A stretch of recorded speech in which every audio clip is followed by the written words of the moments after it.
Hi, my name is Alison Keplinger, and this is Axiom and Aether, our submission to the 2025 MOA Design and Build Competition. A little more about me before we begin. I'm an architecture student at Rensselaer Polytechnic Institute in Troy, New York. I'm passionate about design in all forms, whether it be architecture, web design, or printmaking. I love making beautiful things. But I couldn't have done it without my teammate, Kristhoffer. She's a student at Connecticut State, where she engages in a range of multimedia production, including darkroom film photography, stagecraft, and jewelry design. Now, Reason and I have known each other for many years. Be it art, coding, writing, or ideation, we make a great problem-solving team, and we're always up for a new challenge. And we were particularly fascinated with the premise of this year's MOA Design and Build competition, Platonic Solids. And that's where I want to start with this project, the namesake. Here you have Plato and Aristotle in the historic painting The School of Athens. These two theorized about the composition of their world, and this time that meant fire, air, earth, and water, which are known as the classical elements. Their revelation was that these elements could be represented by the Platonic solids, these mathematically perfect 3D forms. Fire for tetrahedron, air for octahedron, earth for hexahedron, and water for icosahedron. But the Greeks were not the only people to recognize these empirically found elements. The Bakongo people saw the elements as making up the life cycle, representing the phases of birth, life, death, and conception. Hindu cosmology sees these elements as making up the individual, and a balance between them being necessary to achieve spiritual harmony. These elements were viewed around the world as the empirical composition of the universe, and people have been asking questions about it since the beginning of time. For my partner and I, that was a connection worth exploring. To Plato, the dodecahedron was representative of the universe, and we developed Axiom and Aether around this form's metaphysical symbolism. We were further inspired by Kepler's conception of the universe, in his model from his work Mysterium Cosmographicum, depicting these mathematically perfect objects known as the Platonic solids, as well as spheres, as embedded within one another, to explain the distance of the planets from the sun. This led us to create this metaphor of the universe in our installation, by embedding empirical Platonic solids, fire, air, earth, and water, within a dodecahedron, the solid that represents the intangible universe. The Platonic solids are made of glass, and refract light from the sun onto a projection plane within the dodecahedron structure, creating a phenomenal sensation. In practice, this is what one of those installations would look like. See, each Platonic solid gets an individual installation. We used wildflowers native to the national park, selecting species that best fit our synesthetic conceptions of the elements, in order to determine the color of the glass Platonic solids. These solids of various colors are hung from one of 4 dodecahedron structures.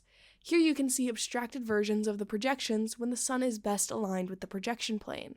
These 4 pavilions are arranged around this mountain in a square, reflecting the symmetry of Aristotle's original abstract conception. But let's talk about sight for a minute. Nested within the northwest corner of the state of Montana lies Glacier National Park, the site we chose for Axiom and Aether. Our installations encircled Bear Hat Mountain, a popular tourist site to behold. We selected Bear Hat Mountain for its capacity to serve as a visual and conceptual anchor. The project orbits it. This site is revered for its natural beauty, pristine air, and lack of light pollution.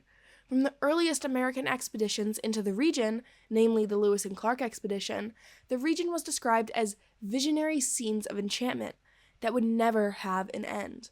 Axiom and Aether aims to continue the American tradition of reverence for untouched land, and we do so in 3 key ways: minimizing land impact, prioritizing material choice, and encouraging environmental curiosity. Here are a few images of our physical model, where we experimented with placement and orientation in the natural environment. We began to grasp how such an abstractly perfect, but human-generated form can exist in a sublime native landscape. Here are some installation images, examining how people would interact with this pavilion. We imagined the hospitality of something so foreign in the one place you would never expect it. It would be a monument. It would be a place of repose. The pavilion is only made up of a few materials. We have the aforementioned Platonic solids that are made of colored glass. These hang from deep-sea, transparent, high-tensile strength fishing line. Large pieces of wood make up the dodecahedron, and they are connected together by small metal brackets. Larger yet timber elements make up the legs of the structure, which are then held into the ground by screw pile foundation systems. Material choice was a large part of our design process. We aimed to be carbon neutral, reusable, and local where possible. We used Douglas fir wood, which is native to the Montana landscape. Local metalworks facilities would develop aluminum bracket joints to support the structure, as well as screw pile foundation systems. These 3 materials are reusable because they come in standard sizes that can be repurposed in future constructions. We would use the deep-sea fishing line in order to maintain translucency and strength while supporting the platonic solids. The solids are made from glass, using traditional stained glass methods done by local artisans. We designed the installation to invite interaction with natural forces, the play of light, air, and time. While the solids are suspended, their dimensions, spacing, and intentional thickness of the glass ensure their durability in changing weather.